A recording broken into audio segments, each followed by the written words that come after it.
자녀 교육을 위해 미국 이민 간 가정에 실제 있었던 일입니다. 초등학교 다니는 아들이 그렇게 말썽을 피우자 이 어머니가 아들을 매로 때렸습니다. 그랬더니 이 아들이 즉각 경찰에 신고하는 바람에 이분이 경찰에 끌려가서 아주 곤욕을 치르고 나왔습니다. 너무 화가 나서 이 어머니가 이 아이를 데리고 한국에 나왔습니다. 저 인천공항에 내려서 청사 밖을 끌고 나가가지고는 거기서 볼기를 몽땅 때리고 그리고 또 다시 데리고 미국으로 건너갔다고 합니다. 그런데 이런 일이 이제 한국에서도 일어나게 됐습니다. 학생 인권 조례에 의해서 아이들을 때리면은 신고하라는 지침이 각 초등학교에 내려졌고 학교마다 내려질 뿐만 아니라 이제 부모가 자녀에게 교회 가자고 요구하면 종교행위 강요죄로 신고하라는 지침도 이미 학교에 시달된 상태입니다. 게다가 이번에 각 교회마다 소그룹 모이게 되면 시에다 신고하면 포상금을 주겠다는 이런 지침이 저 구리시 그리고 우리 은수무 시장님이 계시는 성남시 그리고 저 청송군 세 군데 지방자치제에서 이것이 이제 발표돼서 보도되었습니다. 중앙일보 또 국민일보 등 언론에 엊그저께 이미 나와 있는 사실입니다. 사람마다 각기 자기 나름의 유전자가 있다. 그 유전자의 그 지도 게놈 프로젝트가 지난 2003년도 이것이 완성돼서 발표되었습니다. 사람마다 자기 유전자에 의해서 어떤 사람은 어떤 정서적으로 우울증의 성향이 있어서 이제 늘 일생 우울증으로 시달리는 사람도 있고 어떤 건강상에 있어서 또 어떤 당뇨라든지 심지어 암 같은 이런 질병도 부모로부터 받은 그 체질 자체 이런 병에 걸릴 수 있는 이런 유전 인자가 있다는 것이 발표되었습니다. 하지만 우리 생명 현상은 이런 유전적인 요인으로만 또 설명될 수 없다는 것도 또 이 연구를 통해서 소개되었습니다. 그러면서 그 사람에게는 유전적인 요인과 환경적인 요인 이 두 가지에서 사람들이 많은 영향을 받게 되는데 이 환경적인 요인이 유전자를 지배하는 유전학에 의해 가지고 사람의 운명이 설명될 수 있다는 이런 이제 학술이 학문이 소개됩니다. 한국상담개발원 원장인 손매남 원장은 이런 주장을 합니다. 후성 유전학은 정신적인 의상은 물론 믿음이나 영성, 감성이나 신념, 인간의 모든 문제까지 영향을 미친다. 이 후성 유전학은 우리의 생각과 선택에 따라 두뇌와 몸, 정신 건강과 영적 상태에 영향을 미치게 된다는 그 과학이라고 이렇게 말을 하고 있습니다. 그러니까 어떤 후생 유전학에 의해서 우리는 이제 어떤 그 몸에 원래부터 지닌 그 유전적인 요인 외에도 환경적인 요인으로 해서 더 큰 영향을 받게 되는데 이 환경적인 요인이라는 것도 우리가 그때그때 어떤 선택을 하느냐에 따라서 이제 우리의 모든 결과가 달라진다는 것입니다. 우리는 하나님의 자녀로 선택받아서 하나님의 구원과 축복을 우리는 유전적으로 이제는 이 유전적인 축복의 유전자를 우리는 물려받게 되었습니다. 하지만 이런 축복의 유전자까지도 우리가 신앙을 거부하거나 우리 하나님 말씀을 의도적으로 우리 거역하게 될 때 이런 하나님의 축복의 유전자는 아무런 우리에게 이제 영향을 미치지 못할 수 있는 이런 이제 결과로 나타난다는 것입니다. 오늘날 현대 미국 사람들을 대표할 수 있는 두 상징적인 가정의 사례가 여러 해 전에 뉴욕시에 의해서 연구 조사 발표된 적이 있습니다. 그 두 가정은 하나는 조나단 에드워드의 가정으로서 이 가정은 매일 하나님께 기도하고 예배드리는 경건한 신앙의 가정이었습니다. 이 가정에서는 300명의 목사와 선교사, 신학교 교수가 나왔고 또 100명이 넘는 대학 교수, 또 100명 이상의 법률가가 나옵니다. 또 60명의 의사와 60명 이상의 작가, 14명의 대학 총장과 3명의 국회의원 그리고 1명의 부통령이 이 가문에서 배출된 것으로 조사되었습니다.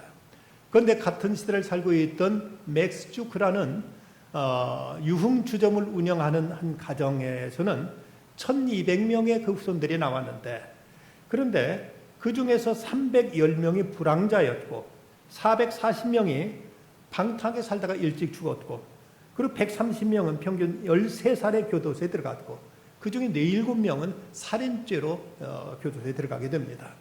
알코올 중독자가 100명 이상, 60명은 상습적인 도둑, 190명이 창녀였습니다. 이들 중에 그래도 자기가 스스로 일해서 벌어먹고 산 사람이 20명이었는데 20명 중에서 10명은 교도소에서 배운 기술로 인해서 먹고 산 사람으로서 저들을 가르치고 저들을 수용하고 저들을 위해서 각 주정부가 쓴 돈이 무려 150만 달러가 넘었다는 이런 이제 보고였습니다. 변변한 사람 한 사람이 없었고 저들은 그 국가나 사회를 위해서 기여한 바가 전혀 없었던 것으로 이렇게 조사하는 결과가 나타났습니다.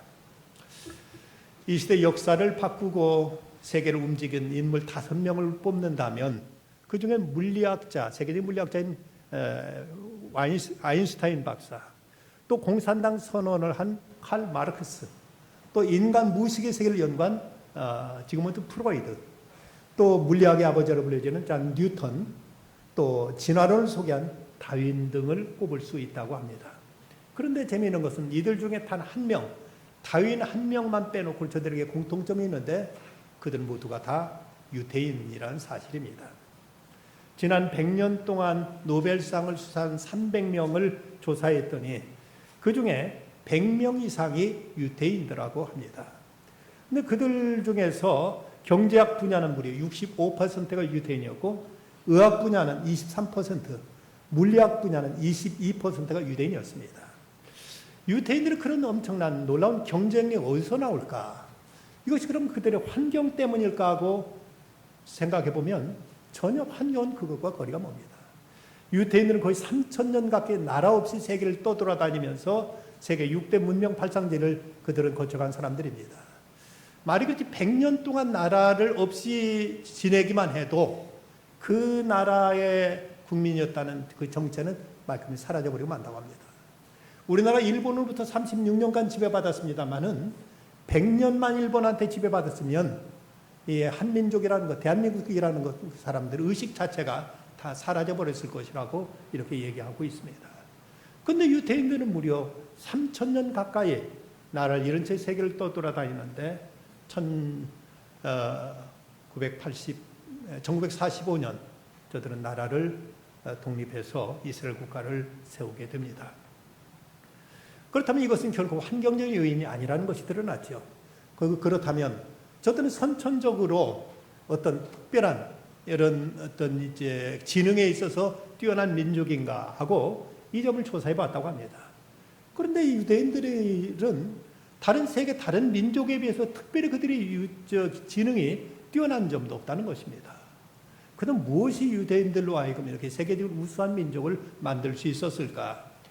조사에 의하면 저들은 세계사를 주도할 수 있는 자리에 오를 수 있었던 것은 저들의 종교와 교육을 합친 특별한 저들만의 시스템 때문이라고 이렇게 밝혀집니다. 유대인들의 삶의 핵심은 그들의 종교인 주다이즘, 유대교와 그리고 유대교의 중심인 구약성성, 여기에서 그 비밀을 찾을 수 있습니다. 그들은 그들의 경전 구약성경을 어려서부터 반복적인 교육을 통해서 삶을 체질화시킨 여기에 유대인들의 그 탁월성이 있다고 연구가들은 말하고 있습니다. 그런데 그들의 그 교육의 핵심, 구약성경의 핵심이 어디냐? 바로 오늘 우리가 읽은 신명기 6장 4절부터 9절까지 말씀, 이스라엘아 들으라 하는 말씀이 시작되는 이 부분인데, 여기 이스라엘 들으라는 말씀이 히브리어로 쉐마 이스라엘이라고 되어 있습니다.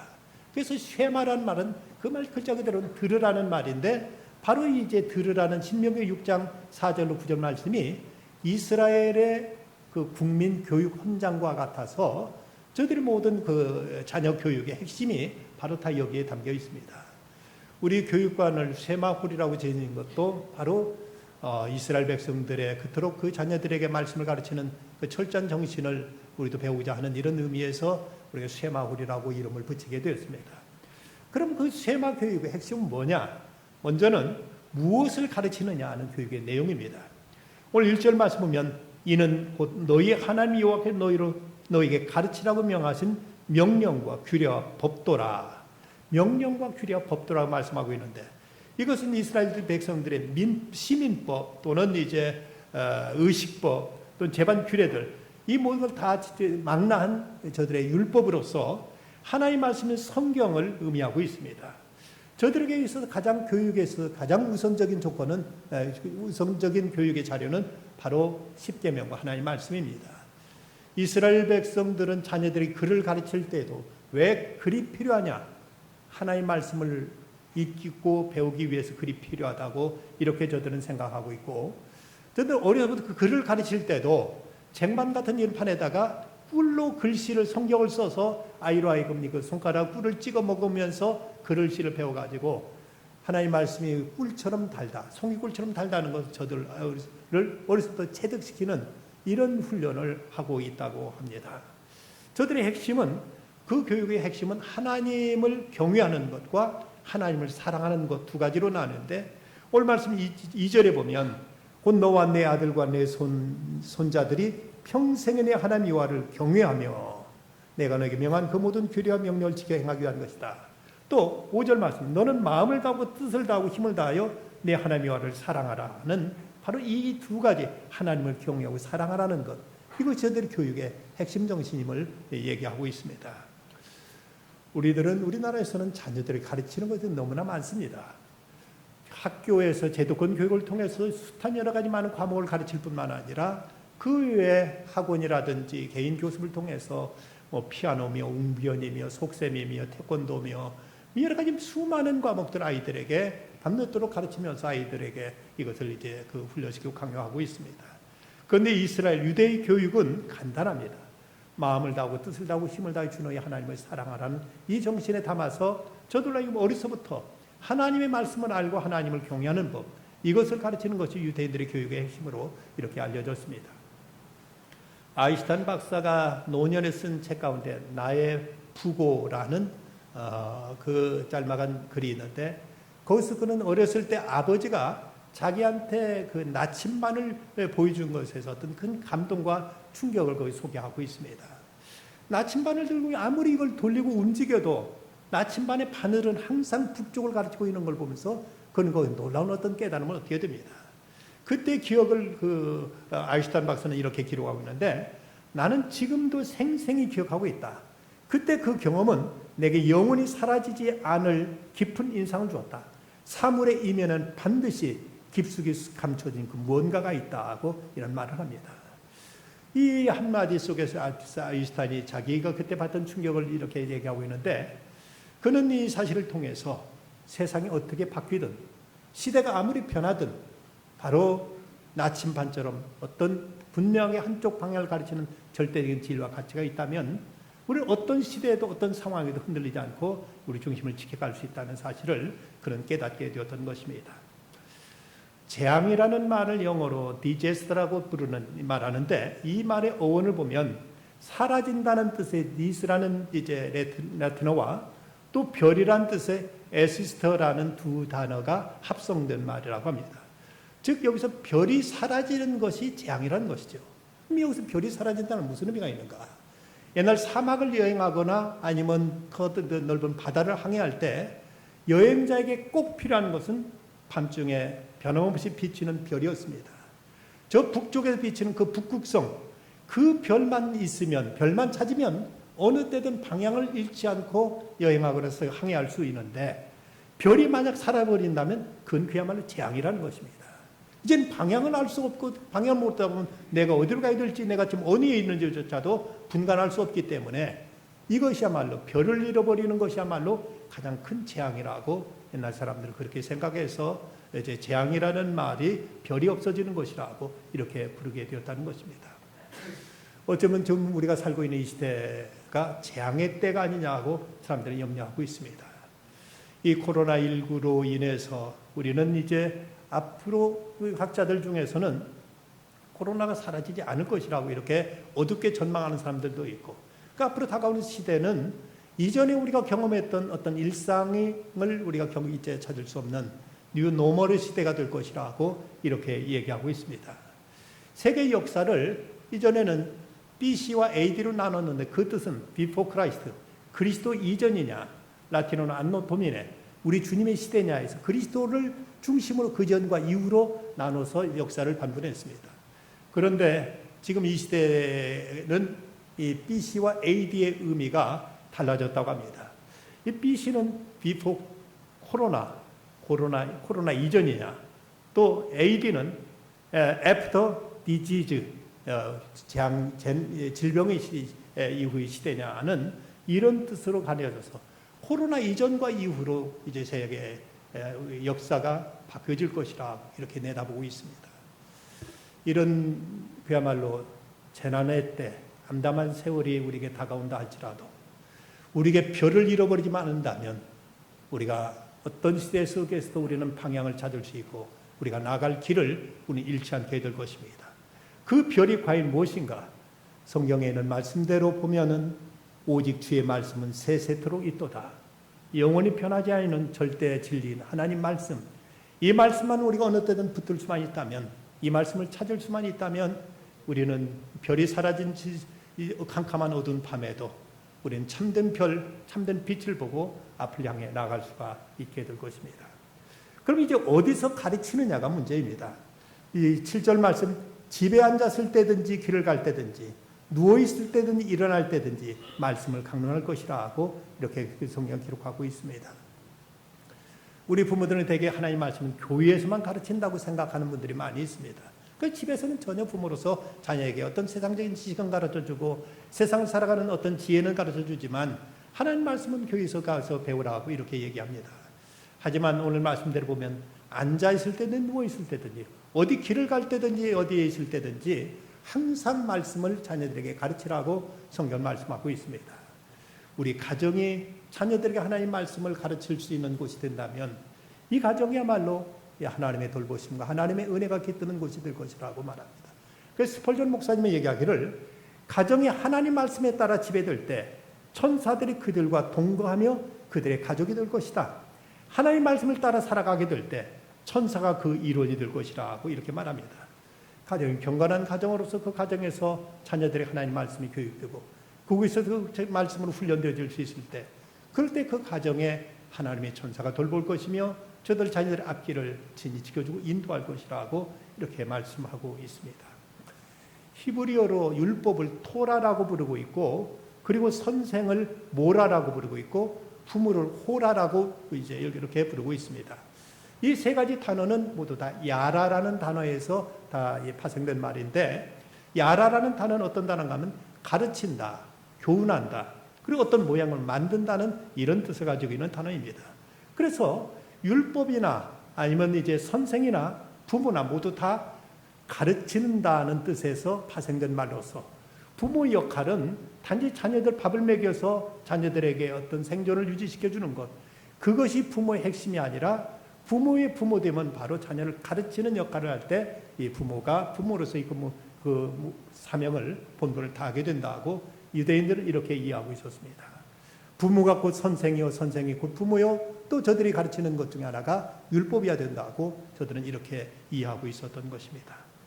우리들은 가르치는 모든 것은 학원이나 학교에다 다 이름해버리고 부모로서는 여기에 대해서는 큰 책임이 없는 것으로 이렇게 생각할 때가 있습니다만은 학교에서 배울 수 있는 것은 점수를 얻는 것 외에 얼마나 더 본질적인 것, 우리가 진정 알아야 될 절대적인 가치를 우리가 배울 수 있는가를 우리는 고민해야만 될 것입니다. 평양에 살던 강도둑이라는 사람이 있습니다. 이 사람은 교육자요, 학교를 설립한 사람이었고 또 교회에서 장로였습니다. 그래서 자기 딸을 낳고 그 딸을 믿음의 반석에서라고 해서 이름을 강반석이라고 이름을 짓기도 했고 자기 학교에 있는 그 교사와 결혼시켜서 둘 사이에서 아들을 낳았습니다. 그러니까 그 강도둑 장로한테는 손주인 셈이죠. 근데 그 손주가 아주 똑똑하고 영민했습니다. 리더십이 있었습니다. 그러자 그때 당시 일제 때 일본에 지배하였던 때 일본의 그 압제가 점점 심해지자 자기 딸과 사위는 저 몽골로 그 이제 피난을 보냈고 그리고 자기 일순주는 똑똑하고 이제 리더십이 있었기 때문에 그를 소련으로 보내서 거기서 유학을 시켰습니다. 그런데 그때 그 소련으로 가서 공부했던 그 일순주가 누군가 하면 김성주라는 이름을 가진 민족 분단의 주범인 6.25 한국전쟁을 일으킨 바로 김일성입니다. 해방이 되자 김일성은 소련을 등에 업고 1948년 10월 10일 조선민주주의인민공화국의 주석이 되어서 자기에게 반대하는 모든 목사들을 다 투옥시켜버리고 말았습니다. 이걸 한 가정에게 있었던 비극적인 사건이었습니다마는 이것은 한 가정의 비극으로 끝나지 않고 우리나라를 아직도 전 세계에서 유일한 분단 국가로 만든 이런 역사적인 민족의 불운을 만든 바로 한 가정에서 자녀를 손자를 신앙으로 제대로 세워주지 못한 그 결과가 온 민족의 불행으로 아직도 우리가 이렇게 고통 속에 지내고 있습니다. 어느 지방에 살고 있는 한 장로님이 딸을 서울로 공부 보내면서 그 학교에 있는 기숙사에서 이제 살게 됐는데 이 딸을 서울로 멀리 떠나보내면서 이 딸과 그런 약속을 했다고 합니다. 얘야, 아빠하고 둘이 약속하자. 어떤 일이 있어도 밤 10시만 되면 너하고 나하고 있는 곳에서 같이 기도하자. 나는 그 시간에 꼭 너를 위해서 기도할 것이고 너도 이제 내 아버지와 애매를 위해서 그리고 가정을 위해서 그리고 내 진로를 위해서 10시만 되면 꼭 같이 기도하도록 하자. 그리고 잠언서가 31장으로 되어 있는데 날마다 잠언 한 장씩을 읽고 이걸 묵상하면서 매일 이것을 이제 이 훈련을 반복해다오 하고 이렇게 부탁했습니다. 그렇기 때문에 1년이면 잠언을 10번을 읽으면 12번을 읽게 되고 그러면서 잠언서가 어떤 하나님께 대한 신앙의 문제뿐만 아니라 세상을 살아가는 데 있어서 많은 지혜를 깨우쳐주고 있는 말씀이기 때문에 너로 하여금 네가 비록 가정을 떠나서 멀리 저 객지에 나가 살지라도 이 말씀이 너를 지켜줄 것이고 말씀이 내 앞길을 인도해 줄 것이다 하고 이렇게 딸과 약속했다고 합니다. 딸은 성실하게 아버지의 약속을 지키면서 어떤 일이 있어도 저녁이 되면 10시 전에 가정에 이제 자기 숙소에 돌아와서 그곳에서 함께 아버지와 같이 멀리 떨어지지만 같이 기도하고 그리고 말씀을 같이 묵상하면서 그러면서 반듯하게 자기 자신을 지켜낼 수가 있었다는 것입니다. 어디에 있든지 집에 있든지 밖에 있든지 어디에 있든지 이 말씀을 가르치며 강론할 것이라고 말씀하고 있습니다. 또 하나 이 말씀을 어떻게 가르칠 것인가 7절 말씀 내 자녀에게 부지런히 가르치라고 말씀합니다. 이 부지런이라는 말은 히브리어로 샤난이라는 단어를 쓰고 있는데 이 말씀이 열심히 가르친다는 것보다는 더 깊은 뜻으로 영어로 repeat, 반복한다는 이런 뜻을 가지고 있습니다. 말씀 한 번 가르친 것으로 끝나는 것이 아니라 이 말씀 계속 반복해서 이거 생활 속에 완전히 체득화되도록 이렇게 말씀을 반복적으로 가르치는 것이 이스라엘 백성들의 자녀 교육의 한 방법이었습니다. 부지런히 가르치라. 그런데 이 말은 또 다른 뜻은 샤픈이라고 해서 날카롭게 한다는 이런 뜻을 가지고 있습니다. 칼이나 낫을 갈 때 숫돌에다 놓고 조심스럽게 계속 이렇게 갈다 보면 날이 새파랗게 서는 것을 볼 수가 있습니다. 이건 너무 무리하지도 않고 그리고 너무 이제 한두 번 오면 되는 것이 아니라 계속 반복적으로 조심스럽게 갈다 보면 날이 이제 새파랗게 서는 것처럼 자녀들을 가르치는 일에 있어서도 부지런히 가르쳐라. 그러나 서두르지 말아라. 그리고 또 반복해서 가르치라는 것이 유대인들의 교육에 있어서 자녀 교육에 있어서 지침이라고 합니다. 이렇게 마음을 다하고 뜻을 다하고 힘을 다해 내 하나님의 와를 사랑하라 말씀하는데 마음을 다한다는 것은 여기서 마음은 히브리 사람들에게는 지성의 소재로서 지식과 재능을 다해서 하나님을 사랑하는 뜻 그리고 뜻을 다한다는 것은 감성과 인격을 말하는 것으로 우리 즐거움이나 행복이나 모든 것까지 다 하나님 앞에 기울여서 하나님을 사랑하라. 또 힘을 다하라는 것도 우리 체력 우리들의 어떤 의지적인 행동을 통해서도 하나님을 사랑하라는 이런 말로 이렇게 이렇게 이제 해석되고 있습니다. 허셀 포드라는 유명한 목사님이 있습니다. 이분이 쓴 그 십계명 강해에 보면 그런 얘기가 소개됩니다.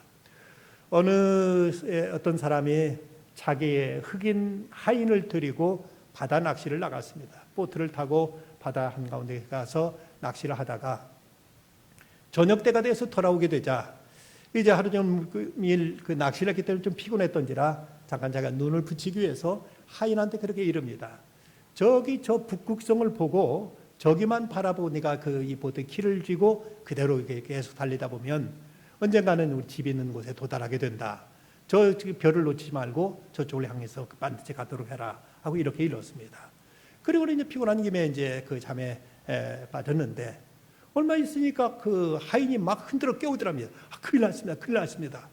그만 북극성을 지나쳐버리고 말았습니다. 라고 이렇게 말하더라는 것입니다. 여러분, 세상의 북극성을 이 땅에 지나칠 수 있는 거리가 어디가 있겠습니까? 세상이 아니라 태양계 안에서도 이 북극성을 지나칠 수는 없는 겁니다. 근데 이 하인이 하는 말이 지금 다른 별을 좀 소개해 주셔야 되겠습니다. 저 북극성을 그만 지나쳐 버렸습니다. 바로 그 별을 그가 제대로 찾지 못해서 이렇게 말했던 것이죠. 북극성은 어느 지구 어느 곳에서든지 이걸 지나치거나 이걸 비껴갈 수 없는 것처럼 하나님의 말씀은 어떤 곳에서도 이곳을 지나칠 수 없는 어느 시대 어느 때든지 어느 지역에서든지 이 말씀이야말로 우리 자신이 지켜야 될 절대 진리요 우리 자녀들이 가르쳐야 될 참된 교훈임을 우리는 알아야 될 것입니다. 왜 이렇게 우리에게 배우는 것이 중요한가? 배워야만 예수님이 제자가 될 수 있기 때문입니다. 초대교회는 그들이 사도의 가르침을 받아 서로 교제하며 떡을 떼며 오로지 기도하기를 힘썼다고 했습니다. 저들이 가장 우선적으로 힘썼던 것이 바로 사도들로부터 가르침을 받는 것이었습니다. 이렇게 자녀들을 어려서부터 말씀 속에 가르치게 될 때 저들을 하나님의 자녀로 하나님의 은총받는 축복된 백성의 유전자를 지닌 자로 저들을 길러낼 수가 있게 되는 것입니다. 존 헤이우드라는 교육학자는 말하기를 배우지 않는다면 차라리 태어나지 않는 것이 낫다고 말했고, 아리스토텔레스는 마치 산자가 죽은 자보다 우월하듯이 교육받은 자는 교육받지 않은 자보다 훨씬 우수하다고 말합니다. 또 브라우닝은 말하기를 무지는 무죄가 아니라 유죄라고 말했습니다. 배울 수 있는데 배우지 않는다면 이것은 몰랐기 때문에 괜찮은 것이 아니라 그 무지 자체가 이것은 죄가 된다고 이렇게 말하고 있습니다. 몇 해 전에 국민일보의 임한창 종교국장의 신문에 이런 칼럼을 썼습니다. 자녀가 땅끝이다는 제목의 칼럼에 이런 얘기를 하고 있습니다. 일본의 남단 해역의 오키노토리라는 아주 작은 섬은 간조 때는 2m, 만조 때는 30cm 높이의 바위만 보이는 작은 섬이다. 일본은 산호초 사이에 우뚝 솟은 이곳이 파도에 마모되어 사라지거나 해수면 상승으로 가라앉지 않도록 촉각을 곤두세운다. 만약 이 섬이 잠겨지며 그의 흔적을 감춘다면 일본은 엄청난 영해를 잃게 된다. 그래서 돌출 부분에 시멘트를 발라 마모를 막고 있다. 이 작은 섬으로 일본은 본토보다 큰 40만 제곱킬로미터 영해를 확보하여 작은 바위 하나가 국가 지도를 바꿔놓은 셈이다. 여러분, 40만 제곱킬로미터면 어느 정도 넓이나 되는지 짐작이 가십니까? 우리 한반도 저 북한부터 남한 일대 한반도 전체가 22만 제곱킬로미터입니다. 그렇다면 이 섬 조그마한 산호초 하나로 인해서 일본이 차지하게 된 더 확보하게 된 영해가 40만 제곱킬로미터나 이 작은 산호초 하나를 통해서 일본이 이것을 확보하게 되었다는 것입니다. 그런데 이 사람도 마찬가지다. 사람은 질그릇처럼 연약해 보이지만 이 보잘것없는 질그릇 속에 엄청난 보화가 잠겨 있다.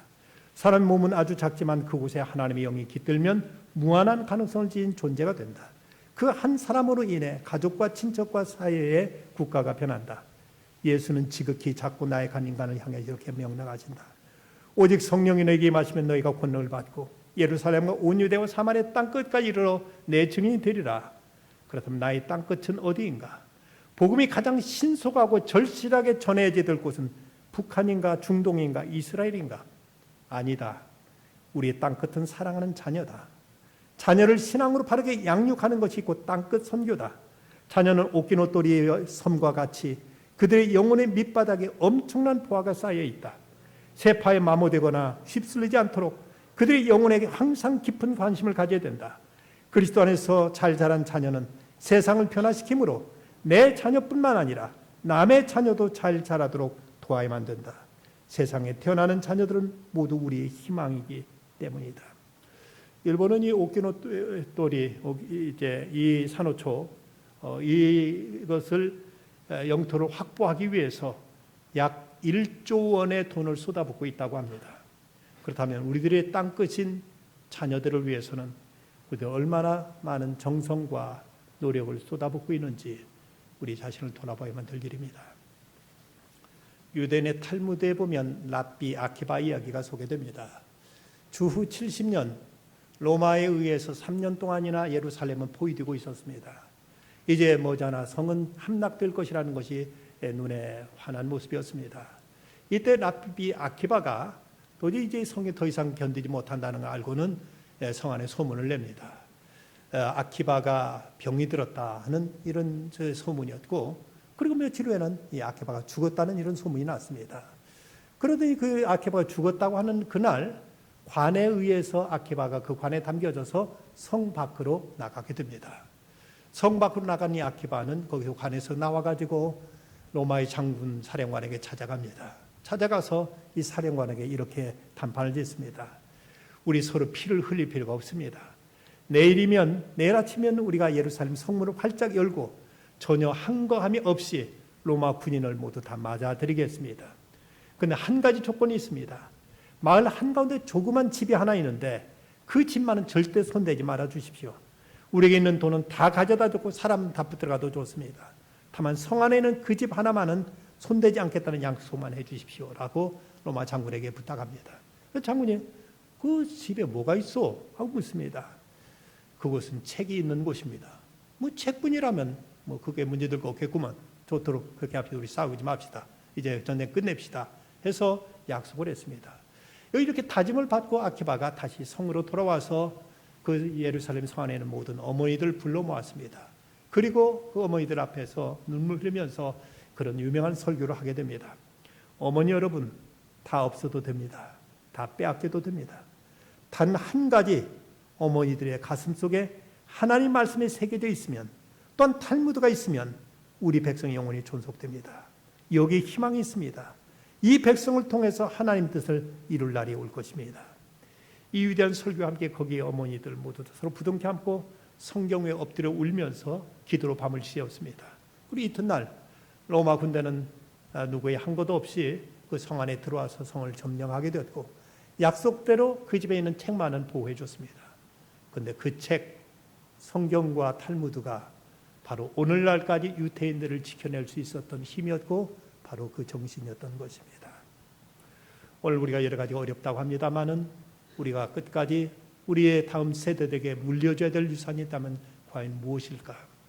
어느 화가가 그린 그림에 한밤중에 작은 배 한 척이 깜깜한 그 바다 위를 항해하고 있는데 주변에서는 파도가 넘실려면 금방이라도 이 배를 덮칠 듯 한데도 이 선장은 저 앞에 있는 한 가지 목표를 향해 눈을 주시하고 이제 배의 키를 잡고 배를 운항하고 있었습니다. 그가 바라보는 저 앞에는 바로 그 북극성이 그에게 비춰주고 있었던 것입니다. 그리고 그 그림의 아래는 이런 글귀가 적혀 있었습니다. 내가 저 별을 잃어버리면 나를 잃게 되고 만다. 내가 저 별을 잃어버리게 되면, 한밤중에 그 방향을 알려주는 저 북극성을 잃어버리게 되면 별을 잃어버린 것이 아니라 나 자신을 잃게 된다고 이런 글이 적혀 있었습니다. 그렇습니다. 우리가 이 혼란의 때, 참으로 내일을 알 수 없는 이런 팬데믹의 시대, 뉴노멀의 시대, 이럴 때도 우리가 저 앞에 보이는 하나님의 말씀, 하나님의 율법만 우리가 분명하게 바라보면서 이걸 지키면서 이걸 또 우리 후손에게 물려줄 수만 있다면 역사가 아무리 바뀌고 환경이 아무리 달라진다 할지라도 우리는 길을 잃지 않고 우리는 분명한 목표를 향해서 나아갈 수 있게 될 것입니다. 예수님께 이 땅을 떠나시기 전 제자들 모아놓고 하시던 말씀, 내가 너에게 말하느니 너에게 분부한 모든 것을 가르쳐 지키게 할지어다. 볼지어다 내가 세상 끝날까지 너희와 항상 함께 하리라. 내가 너에게 분부한 모든 것을 가르쳐 지키게 하는 사람에게 세상 끝날까지 함께 하실 것을 주님은 약속하셨습니다. 우리가 멀리 외국에 가서 다른 곳에 복음을 전해야 되겠지만 먼저는 바로 우리 자녀들에게 이 말씀을 전하고 가르치는 일을 결코 우리는 포기하지 말아야 될 것입니다. 그들을 하나님 말씀으로 가르치고 지키게 할 때 주님은 세상 끝날까지 저들을 지키시며 저들을 책임져 줄 것입니다. 이 은혜가 우리 가운데 끊이지 않기를 간절히 기원합니다. 기도하십시다. 거룩하신 아버지 하나님, 오늘도 이렇게 주님 앞에 나와 예배할 수 있도록 저에게 믿음을 주신 걸 감사합니다. 그러나 이 귀한 축복의 유전자가 저희 대에서 끊기지 않게 해주시고 우리 자녀들에게까지도 그대로 이어질 수 있도록 가르쳐 지키게 하라고 분부한 주의 말씀을 저희들이 성심으로 지켜 준행하는 저희들 되게 해주시옵소서. 우리 자녀들 그리고 우리 교회 맡기신 귀한 교회 학교 학생들 저에게 하나님 말씀을 가르치고 전해서 다음 시대를 이어갈 수 있게 해주시고 그 이 땅에 하나님 나라를 세우는 주의 거룩한 뜻이 저들을 통해서 그대로 이어져 갈 수 있도록 주님께 역사해 주시고 교회 학교를 위해 수고하시는 모든 선생님들에게 다음형 은총과 능력으로 함께하여 주시옵소서. 예수님의 이름으로 기도드리옵나이다. 아멘.